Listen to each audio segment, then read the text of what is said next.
pour l'avenir de Madagascar? Bien sûr que j'ai l'espoir pour Madagascar. Pour la simple raison, pas parce que je suis naïf. Non, je ne suis pas naïf. Je serais naïf, je serais déjà mort. Ou je serais déjà parti d'ici. Rester à Madagascar 42 ans, c'est la grâce de Dieu, ça. C'est la grâce de Dieu. J'ai essayé de suivre cette grâce de Dieu. Et j'ai dit, l'espoir existe à Madagascar pour la simple raison, parce qu'ici il y a beaucoup d'enfants. Et là où il y a des enfants, là où il y a des jeunes, il y a l'espoir.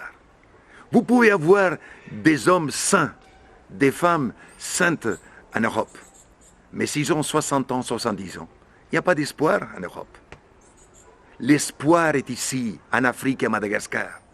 L'espoir est ici. Et là où il y a le plus des enfants, pourquoi on nous a laissé tomber?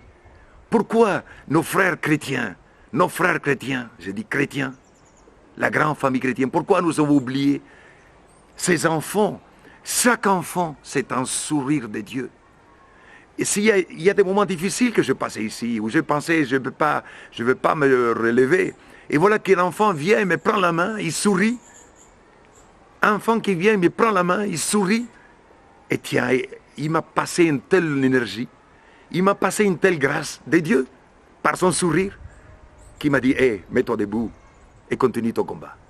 Et j'ai dit, chaque enfant, c'est un sourire de Dieu. Alors pourquoi nous avons laissé mourir des enfants, des millions d'enfants en Afrique?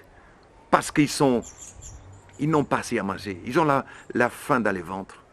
Ils sont tous pauvres, hein, mal habillés, en haillons souvent, avec malnutris, très, très malnutris. Et pourtant, ils veulent vivre. Ils veulent vivre dans la joie, dans la joie. Alors c'est pour cela, c'est là où je vois l'espérance, dans ces sourires de ces enfants, qui sont les plus fragiles de notre monde, ceux-là, là aussi. Regardez, il y a une contradiction dans les termes, mais pas dans l'évangile. C'est là où il y a le plus fragile, là Dieu manifeste son espoir. Et j'y crois, c'est là. Et aujourd'hui, ici, au moins à Kamasu, je vois 10 733 enfants debout que nous avons arrachés à la décharge et à la rue et qu'aujourd'hui sont debout, ils rient là. Vous pouvez les prendre en photo, vous pouvez les filmer si vous voulez, si vous n'y croyez pas. Alors voilà l'espérance est là. C'est pour cela que je crois. Mais notre espérance aussi, ce n'est pas seulement des paroles. Dieu seul sait ce qu'on souffre ici tous les jours. Si je reçois une dizaine de gifles par jour, une dizaine de choses qui me mettent par terre par jour, qui me détruisent, je vis 11 choses qui me mettent debout. Et quand je vais dormir le soir, ben j'ai gagné 1-0 quand même. Alors c'est 1-0 et je dors. Alors l'espoir existe. L'espoir existe parce que ces enfants, c'est eux qui nous rappellent cela. C'est ces enfants qui me rappellent cela tous les jours depuis 42 ans.